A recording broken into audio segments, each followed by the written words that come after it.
My pranams to all Atma Jyotis, divine light of the self. Today, let us contemplate on the second theme of chapter 3. Second theme is Yajna. Yajna means sacrifice. Yajna means offering.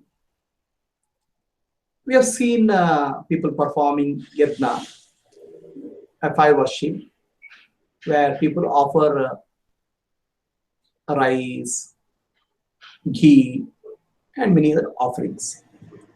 So this is actually what you see is a symbolic act. The Yajna is a universal principle created by Brahmaji when he created this universe. Everything in the universe operates in a mode of Yajna. Yajna means offering. Okay. Everything offers something to the creation, back to the creation. That's called Yajna. For example, ocean has infinite water. Ocean offers the water for the clouds. Clouds don't keep that water. Clouds go and take that water and pour it on land and rivers. Whether land and river, the land again absorbs that water and it becomes groundwater, which eventually forms a part of the river and goes back to the ocean. So everything is cycle. Every aspect of nature offers something for back to creation. So this is true for every aspect of creation. So mango tree bears fruits.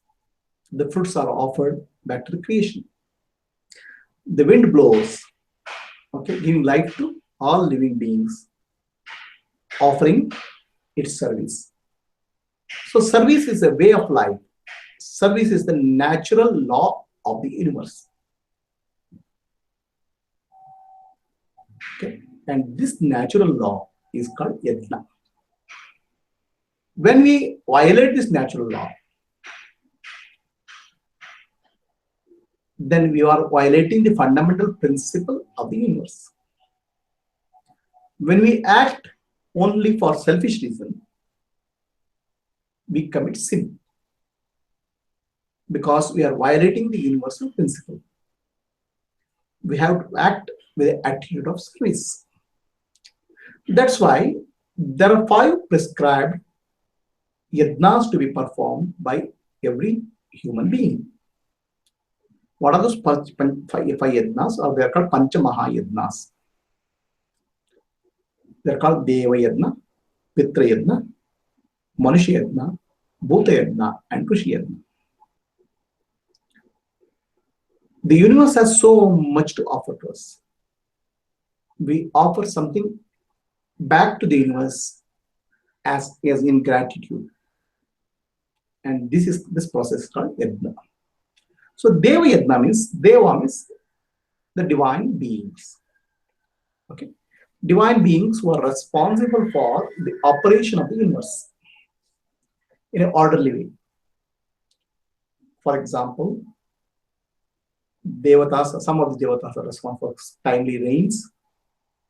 Some of the Devatas are responsible for the environment.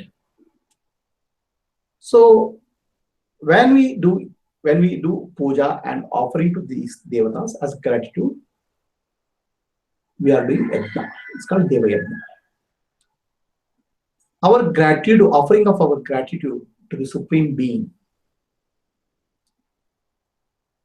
is Deva Yajna. So these are all part of Deva Yajna. Whenever we perform any action for restoring the environmental balance in the world, that becomes Deva Yajna. There's so much of pollution today, so much of degradation of the forests. So any act from our side, planting a tree, not cutting a tree, reducing the pollution, all this form part of the Deva Yajna.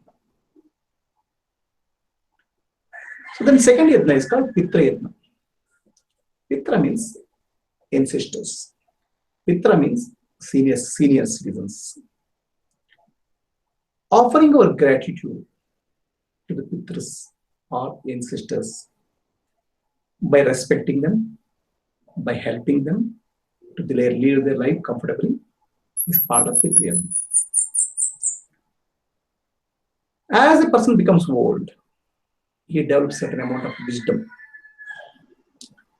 Normally, in a family, wisdom gets transferred from the older generation to the younger generation.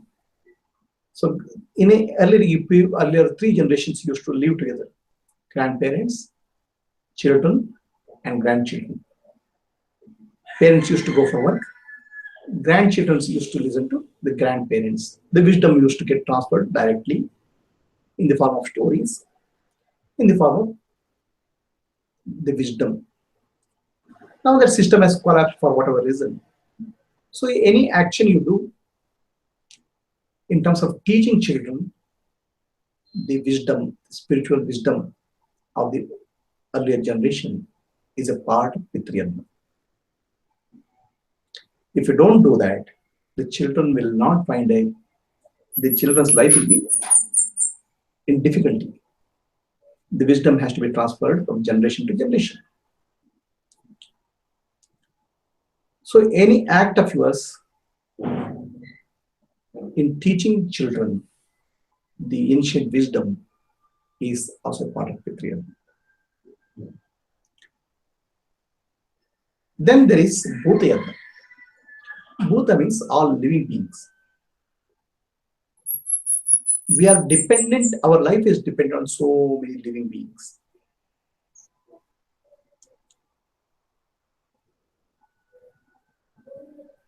Let us say we cut the trees, we cut the trees. Now this leads to environmental imbalance. And I have heard that a lot of frogs in Africa start dying because of the temperature rise, environmental imbalance.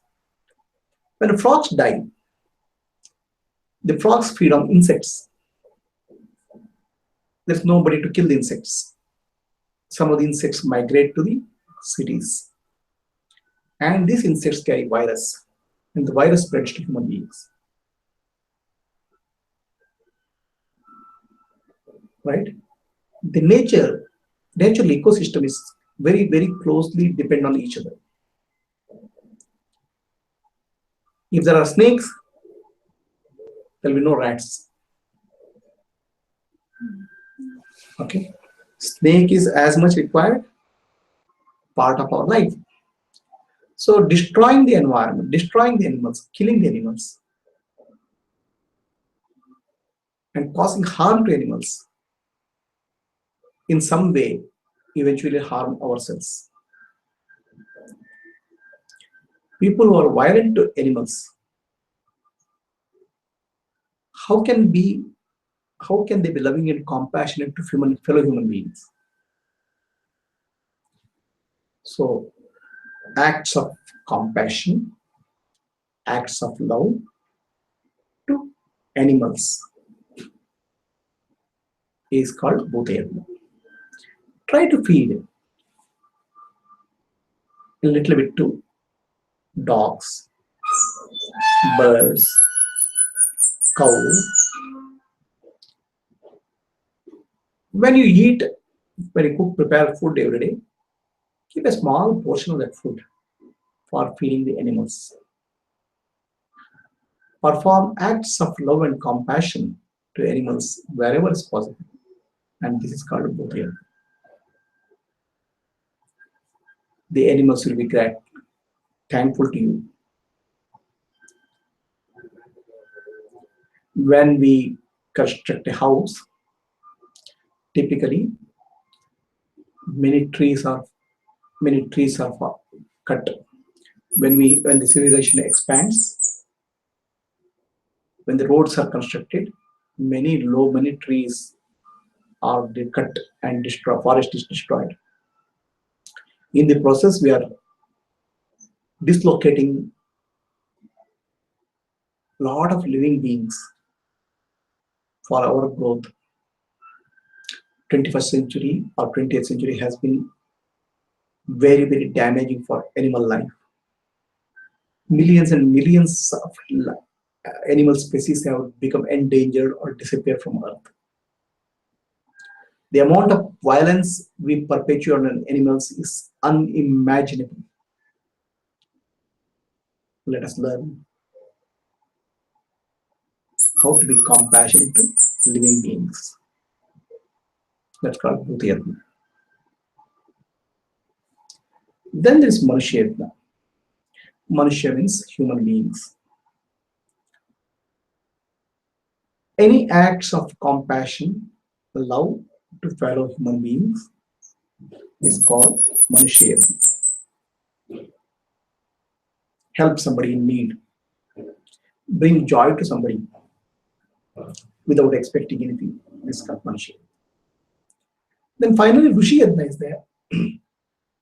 Rishis means the enlightened beings. They've done a lot of work over thousands of years, searching for the truth, inner truth. The truth which will liberate human beings, truth which will make human beings enlightened, truth which will bring peace and love and harmony in human life, truth which will make human beings divine. So these truths are available to us in the form of teachings, scriptures. These are available in the form of teachings of scriptures like Upanishads, Bhagavad Gita, teachings of realized beings, Sadgurus. Listen to those teachings. Imbibe the teachings in your life and help teaching spread by teaching others. These is called Tushiyatna.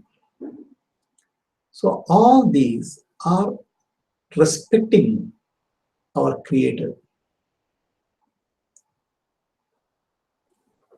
The creation is a reflection of the Creator. And the entire creation is working based on the principle called Yajna or selfless offering. Those who violate the principle of Yajna will become sinful. And that is actually, Sri Krishna says, one who takes the prasadam after doing Yajna, you will get some prasadam. You will receive something from the universe. Living on that will purify you. Okay? Work towards, base your life on the principle of Yajna. This is the teaching of Bhagavad Gita. May all learn the highest principle of Yajna, bring it into our life, perform Pancha Yajnas. This teaching, what I am doing today, is a part of Tushiyatna. Gratitude to the realized beings, gratitude to Shri Krishna Paramatma. May this bring peace, love, and harmony in the universe.